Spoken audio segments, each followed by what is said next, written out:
put out. To put So out. the meaning I'm looking at with this one is what firemen do and what you do when there's a fire and you extinguish it. There's maybe a new word for you. When you extinguish something, it goes from being on fire to not being on fire. That's why it's called the fire extinguisher. That's why the thumbnail has a fire extinguisher on it. These firefighters are going to put out the fire. When we have people over in the summer, we have a small campfire. At the end of the night, we put out the fire. If you have a fire in your kitchen, you need to put it out quickly so that your kitchen doesn't burn to the ground. You don't want that happening. So, by the way, you should always have a fire extinguisher handy, no matter where you live. To run out of. Sometimes we run out of milk. Sometimes we run out of milk. Sometimes I run out of money. I went on a trip a couple of weeks ago, and I had some money with me.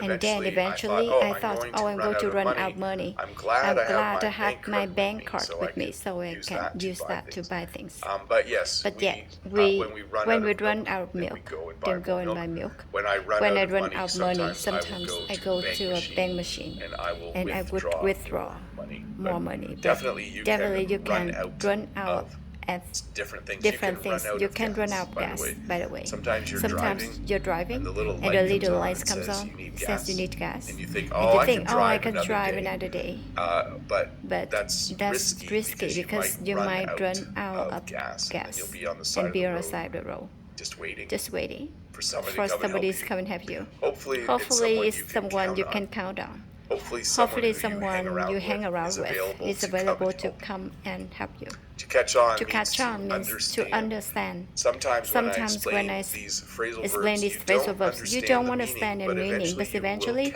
you will catch on. If I explain it in enough ways, you will understand, you will catch on what I'm saying. As a teacher, I'm always happy when students catch on. My teaching lessons, everyone's kind of confused, and eventually, they're like, I get it. I understand. Then you would just write that as, they were able to catch on to what I was saying. It's nice when people catch on. Sometimes when you play a joke at someone, they won't understand what you're doing right away, but eventually they will catch on. To cut out. Now I feel like I've talked about this one before. I think I even use this picture. When you cut something out, it means you no longer consume it.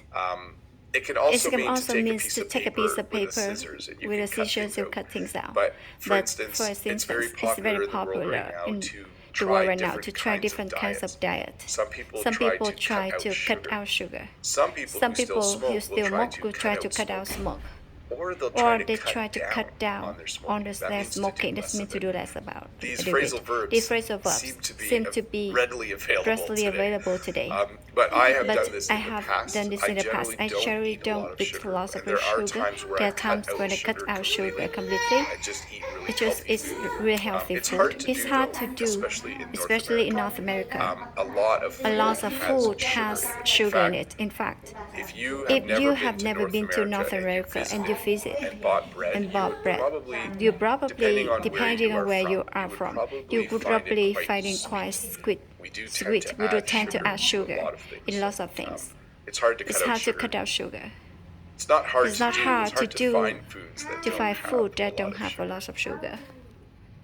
To do up. In the morning when I get ready, I wear a shirt with buttons, and I need to do up the buttons. You can also say button up. I can button up my shirt, or can do up my shirt.